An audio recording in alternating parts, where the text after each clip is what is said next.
Doctor प्रवीणदार blogs आणि राम सगळ्याला. तर आता आज व्हिडिओ बनवायचं कारण म्हणजे आज डॉक्टर सरांकडे जाणार आहोत. तर कशासाठी? मुलाखत घेण्यासाठी. आणि त्या सरांचं नाव आहे डॉक्टर विनोद.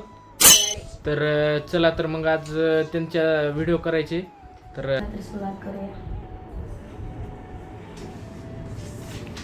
नमस्ते सर. नमस्कार. तुमचे शिक्षण काय झाले आहे? माझे शिक्षण bachelor of Ayurveda medicine and surgery झाले आहे, BMS टिळक आयुर्वेद महाविद्यालय प्रास्ताविक. तुमचे प्राथमिक व माध्यमिक शिक्षण कुठे झाले? माझे प्राथमिक आणि माध्यमिक शिक्षण मुक्तेश्वर विद्यालय औसा इथून झालेले आहे. 10वीपर्यंत पूर्ण शिक्षण तिथे झाले. कोणकोणते व तुम्ही जोपासण्यासाठी वेळ कसा काढता? आमचे छंद नेहमी मला क्रिकेट खेळायला आवडतं, बॅडमिंटन खेळायला आवडतं, स्विमिंग करायला आवडतं आणि मित्रांमध्ये गप्पा मारायला आवडतं. त्यासाठी आम्ही ठराविक असा खूप चांगल्या पद्धतीने वेळ काढतो. आपल्या रोजच्या शेड्यूलमध्ये बिझी राहावं लागतं. क्रिकेट खेळण्यासाठी आम्ही एक आयडिया केली. आम्ही लातूर डॉक्टर्स क्रिकेट असोसिएशन म्हणून आम्ही स्थापन केलं. आम्ही तिथे एक 60 डॉक्टर आहोत आणि महिन्याच्या दर रविवारी असे आम्ही 2 वर्षासाठी दयानंद कॉलेजचे क्रिकेट ग्राउंड बुक केलं. दर महिन्याला आम्ही पूर्ण रविवार दिवसभर आम्ही पूर्ण डॉक्टर्स आम्ही वेगवेगळ्या टीम तयार करून आम्ही अशा मॅचेस भरवतो आणि आम्ही त्याचा पूर्ण दिवसभर आम्ही आनंद लुटतो. तिथेच आम्हाला पूर्ण वेळामध्ये तर चहा नाश्ता जेवण वगैरे सगळं सकाळी 10 वाजता 9 वाजता गेल्यापासून संध्याकाळी 6 वाजेपर्यंत आम्ही तिथंच असतो. तसंच आम्ही बॅडमिंटनची स्पर्धा भरवतो. आठवड्यातून 2-3 दिवस कंपल्सरी बॅडमिंटन खेळतो. सकाळी शिवाजी कॉलेजच्या ग्राउंडवरती बॅडमिंटन हॉलला. तसेच LOCला आम्ही स्विमिंगला जातो. आठवड्यातून 2 वेळा 3 वेळा असं वेळात वेळ काढून आपले छंद जोपासावे लागतात. तुमचे प्रेरणास्थान कोण आहे? माझे प्रेरणास्थान नेहमीच माझे आईवडील, माझे काही ठराविक शिक्षक आणि काही जुने मित्र नेहमीच प्रेरणास्थान राहिलेले आहेत. तसेच काही आदर्श व्यक्ती आहेत त्या पण आपले नेहमी इनडायरेक्टली प्रेरणास्थान राहिलेले आहेत. तुम्हाला डॉक्टर बनण्यासाठी कोणी कोणी मार्गदर्शन केले? डॉक्टर बनण्यासाठी असं काही नाही, पण लहानपणापासून असं काही इच्छा नव्हती डॉक्टर बनण्याची वगैरे. पण जसे जसे 7वी ते 10वीपर्यंत मार्क पडत गेले, शाळेत पहिला दुसरा तिसरा नंबर यायला लागला, तसं तसं मग कॉन्फिडन्स झाला. 11वी 12वीला गेल्यानंतर तिथं मार्क्स यायला लागले. त्यासाठी मार्गदर्शन असं कोणी आईवडील जास्त शिकलेले नसल्यामुळं मी ज्या शाळेमध्ये शिकायचो तिथे आमचे पटेल गुरुजी म्हणून आहेत, त्यांच्या इथंच आम्ही किरायाने राहायचो. त्यांचं मार्गदर्शन मला सगळ्यात जास्त लाभलं. इथं आल्यानंतर इथे आमच्या कॉलेजच्या गुरुवारी यांचं मार्गदर्शन खूप चांगल्या प्रकारे लागलं. त्यातून प्रेरणा मिळाली, मार्क मिळाले आणि डॉक्टर बनण्याची संधी मिळाली. तुमच्या करिअरमध्ये कोणत्या क्षणाला तुम्हाला जास्त आनंद होतो, अभिमान वाटतो?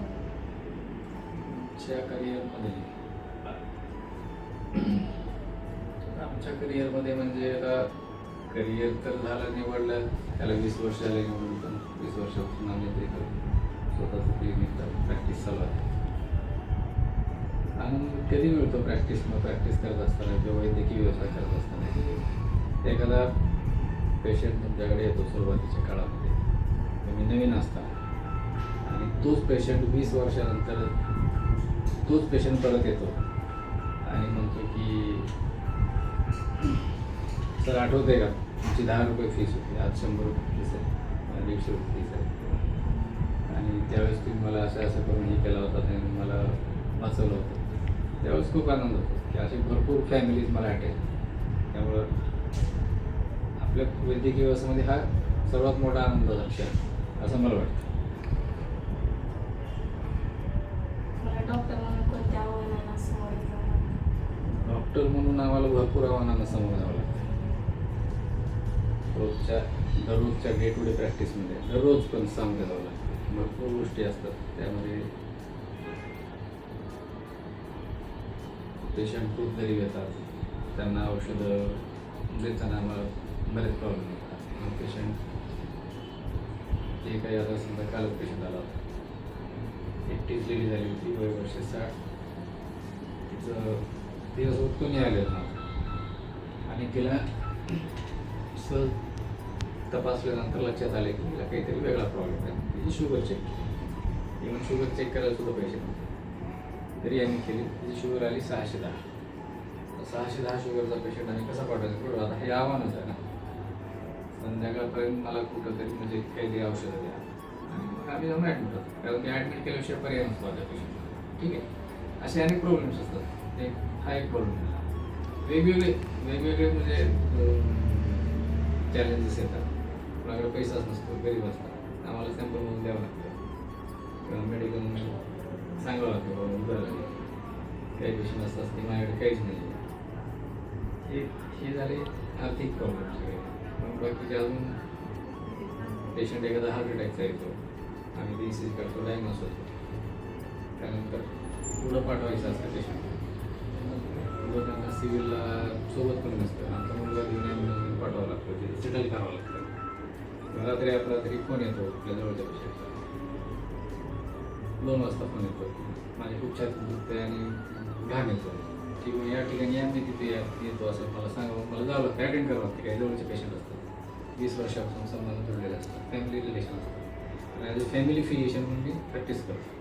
त्यामुळं फॅमिलीला सर्व्हिस देण्याची ही काही ठराविक वेळ कुठली नसते, पण त्या वेळेला कधी फोन आला की जावं. असे भरपूर चॅलेंजेस आहेत.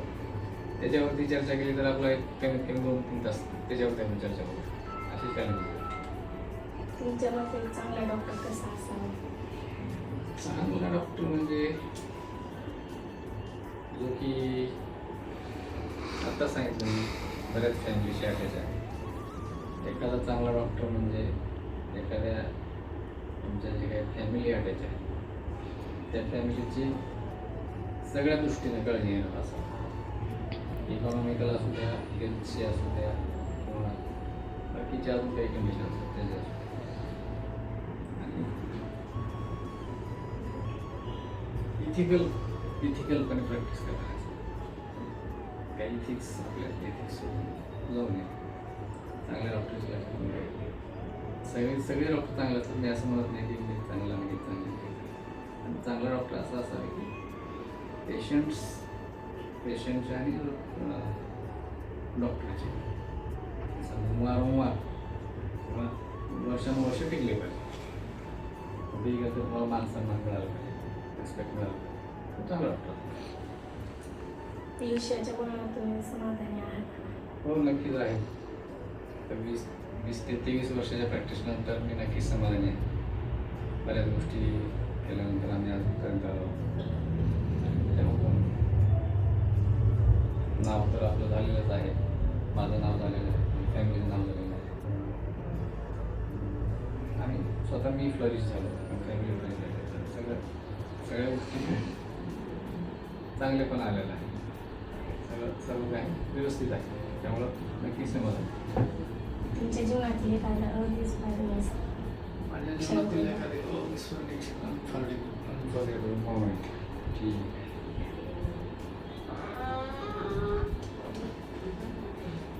बरेच क्षण आहेत, क्षण बरेच आहेत.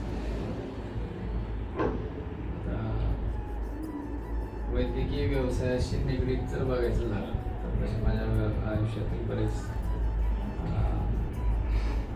अनफॉरगेटेबल मोमेंट आहेत. त्यापैकी एखादं सांगायचं झालं तर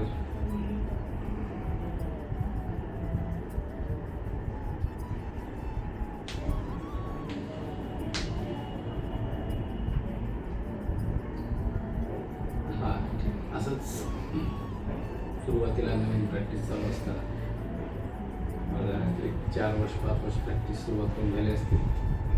नेहमीप्रमाणे क्लिनिकची टायमिंग ओपीडी चालू केली हॉस्पिटल नाही. त्याप्रमाणे मी सकाळी 9:30 यायचं, 9 वाजेपर्यंत 2:30 ओपीडी करायची. 2:30 ते 5 ब्रेक घ्यायचा, 5 ते 9:30 10पर्यंत चालू असायची ओपीडी बंद करून गेल्यानंतर रात्री 11 वाजता एक फोन आला मला, असं मला झालं. आणि ठीक आहे या मुलं यावरून सगळं वेळ एखादा बरोबर पेशंट खेडेगावरून आला पाहिलं तात्काळ लक्षात आलं की पेशंटला काहीतरी अननोन बेड आहे. अननोन बेड म्हणजे काहीतरी चावलेलं आहे. त्याला स्वतः मी घेऊन गेलो हॉस्पिटलमध्ये. तर त्याला गेल्यानंतर त्याला अरेस्ट झाला. मी त्याच हॉस्पिटलला मी अटॅच होतो. मी ड्युटी करायचो पगारावरती नोकरी करायचो. मी ड्युटी करायचो. तिथं ॲडमिट केल्यानंतर त्याला अरेस्ट आला. तिथंच मग स्वतः मी त्या पेशंटला इंटरव्ह्यू वगैरे केला. मला CPR वगैरे केली.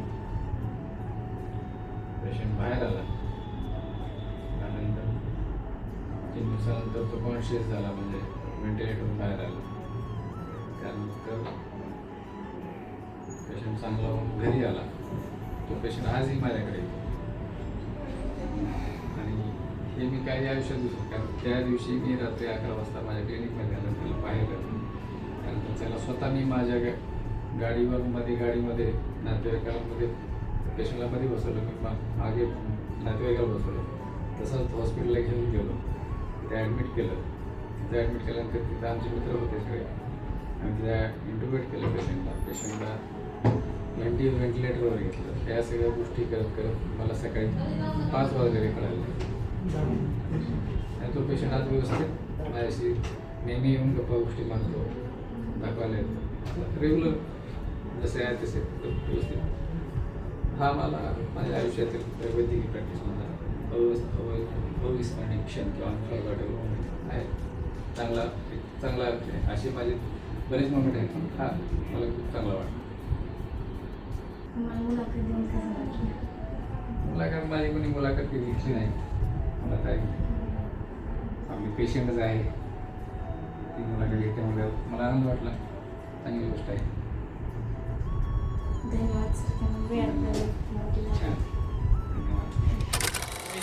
आता घरी आलो आणि आता वाजलेत रात्रीचे 9. तर ती जी मुलाखत घेतलेली आहे ती आपले इथले 5 नंबरचे एकमत चौकातले प्रसिद्ध डॉक्टर विनोद कोराळे.